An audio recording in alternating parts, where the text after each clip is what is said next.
తిరుపతి తారక రామ స్టేడియంలో అంతర్జాతీయ యోగా దినోత్సవం నిర్వహించారు. 10,000 మంది విద్యార్థులు పాల్గొన్నారు. జిల్లా కలెక్టర్ వెంకటేశ్వర్లు, ఎస్పీ హర్షవర్ధన్ రాజుతో పాటు ఉన్నతాధికారులు కూడా పాల్గొన్నారు. తారక రామ స్టేడియం నుంచి మా ప్రతినిధి దామోదర్ మరిన్ని డీటెయిల్స్ అందిస్తారు. అంతర్జాతీయ 11వ యోగా దినోత్సవం సందర్భంగా ఇటు రాష్ట్రంలో ఏదైతే రాష్ట్ర ప్రభుత్వం అత్యంత ప్రతిష్టాత్మకంగా తీసుకుని యోగా డే నిర్వహిస్తుంది. ముఖ్యంగా ఈరోజు వైజాగ్లో పీఎం ఈ కార్యక్రమంలో పాల్గొనడంతో ఇటు రాష్ట్ర వ్యాప్తంగా అన్ని జిల్లా కేంద్రాలతో పాటు మారుమూల ప్రాంతాల్లో సైతం యోగా డే కార్యక్రమాలు నిర్వహిస్తున్నారు. ప్రస్తుతం మనం తిరుపతిలోని తారక రామ స్టేడియంలో యోగా డే సందర్భంగా యోగా చేస్తున్న అధికారులను, ఉద్యోగులను, పిల్లలను, అదేవిధంగా విద్యార్థులను చూడవచ్చు. తారక రామ స్టేడియంలో సుమారు 10,000 మంది ఈ కార్యక్రమంలో పాల్గొన్నారు. ఏదైతే తిరుపతి జిల్లా వ్యాప్తంగా ఇటు 6,200 చోట్ల ప్రాంతాలలో యోగా డే కార్యక్రమాలు నిర్వహిస్తున్నారు.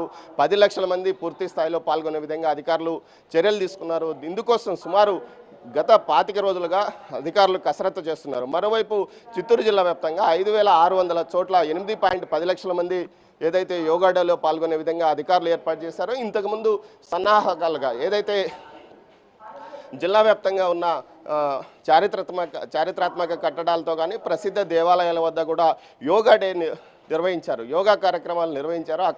అక్కడ స్థానిక పుర ప్రముఖులతో పాటు అటు విద్యార్థులను, స్థానికులను అందులో పాల్గొనే విధంగా చర్యలు తీసుకున్నారు. ఈ విధంగా ఆయా ప్రాంతాలకు ప్రాచుర్యం కలిగే విధంగా అధికారులు తీసుకున్న చర్యలు సత్ఫలితాలు ఇచ్చాయని చెప్పవచ్చు. జిల్లా కలెక్టర్ ఏదైతే వెంకటేశ్వర్లు, ఎస్పీ హర్షవర్ధన్తో పాటు ఇతర ఉన్నతాధికారులు, స్థానికంగా ఉన్న ప్రజా ప్రతినిధులతో పాటు ఇటు కూటమికి సంబంధించిన నేతలు కూడా పెద్ద సంఖ్యలో పాల్గొన్నారు. మొత్తం మీద అయితే ఈ యోగా డే ద్వారా ప్రతి ఒక్కరూ యోగా ద్వారా ఆరోగ్యంగా, మానసికంగా ఉల్లాసంగా ఉండవచ్చు, ఉత్సాహంగా ఉండవచ్చు, అనారోగ్య సమస్యలకు దూరం కావచ్చు, ప్రశాంతంగా మైండ్ సెట్ చేసుకోవచ్చు అంటూ కూడా భక్తులు చెప్పారు. చారిత్రాత్మక ప్రదేశాలైన ఇటు తిరుపతి జిల్లాకు సంబంధించి ఇటు శ్రీకాళహస్తి ఆలయంతో పాటు చంద్రగిరి కోట వద్ద గతంలోనే ఈ కార్యక్రమాలను ఏర్పాటు చేసి ఆ కోటలకు ఉన్న ఆ ప్రాంతానికి ఉన్న ప్రాశస్త్యాన్ని తెలియజేశారు. అదేవిధంగా చిత్తూరు జిల్లాకు సంబంధించి చిత్తూరులో ఏదైతే బోయకొండ గంగమ్మ ఆలయానికి సంబంధించి ఆలయం వద్ద కూడా యోగా డే నిర్వహించారు. ఈ ప్రాంతాల్లో ప్రముఖ పర్యాటక ప్రాంతాలు, చారిత్రాత్మక ప్రాంతాల యొక్క